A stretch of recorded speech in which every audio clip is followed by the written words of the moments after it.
Olá, eu me chamo Thaisa Maria, sou estudante no terceiro período de Pedagogia na FATIM e hoje eu vou apresentar o meu trabalho de ciência na disciplina de ciência e o meu público-alvo seriam os alunos do terceiro ano do ensino fundamental.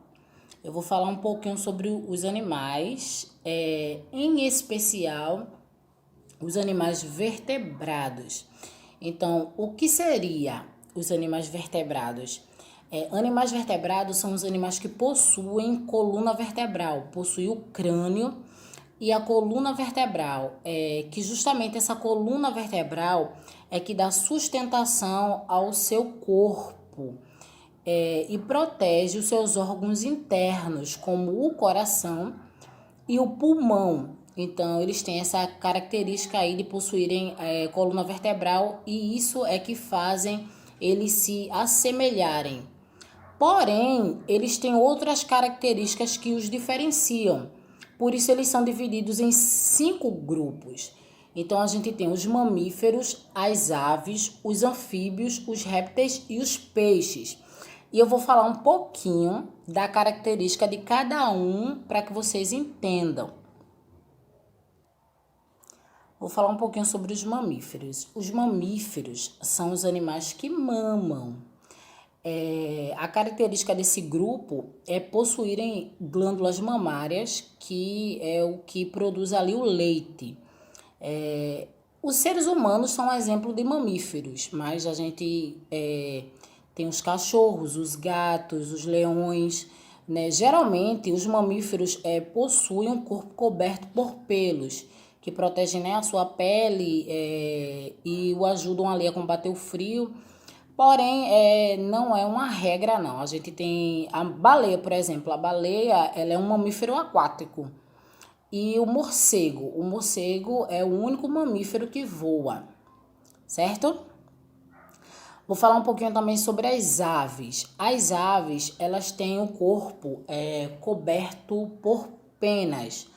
Possuem um par de asas e um par de pernas e tem bico, né? As aves voam, porém, a gente tem exemplo de aves que não voam. Por exemplo, o pinguim. O pinguim, ele é uma ave, porém ele não voa. Ele usa as suas asas para nadar, né? Então, exemplos de aves, temos a galinha, que é um animal que se adaptou ao ambiente terrestre.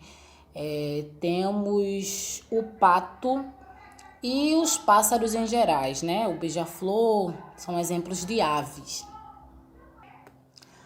Agora eu vou falar sobre os répteis. Os répteis, eles têm um corpo coberto por placas ou escamas, né? Então são animais que vivem em ambientes aquáticos e também vivem em ambientes terrestres, né? Então eles nadam, alguns nadam, outros rastejam. Exemplo de répteis, a gente tem o jacaré, o largato, a gente tem a cobra, a tartaruga, que são répteis, né? E alguns conseguem tanto se locomover na água, como também em ambientes terrestres, rastejando, certo? E os anfíbios? O que vem a ser anfíbios? O significado de anfíbio, da palavra anfíbio, é duas vidas. Porque geralmente esses animais, quando filhotes, eles vivem em ambientes aquáticos e quando eles se tornam adultos, eles começam a viver em ambientes terrestres. A gente tem um exemplo assim, o sapo, né? Ele é um girino, vive em ambiente aquático, mas quando vai crescendo ele passa para o ambiente terrestre. E alguns exemplos de anfíbios, a gente tem os sapos, como eu falei, as pererecas, as salamandras e também a cobra cega, que ela é um anfíbio, ela não é um réptil, ela é um anfíbio. E nesse grupo também temos os peixes, que vivem em ambientes aquáticos e se locomovem, se movimentam em ambientes aquáticos com a ajuda das nadadeiras. A exemplo de peixes, a gente tem aí os peixes em geral, como a tainha, e também temos o tubarão. são exemplos aí de peixes. E eles também, né, possuem coluna vertebral e eles respiram debaixo d'água com a ajuda das brânquias, que são as aberturas nas laterais que permitem que eles respirem. E eu agradeço aí e espero que vocês tenham gostado.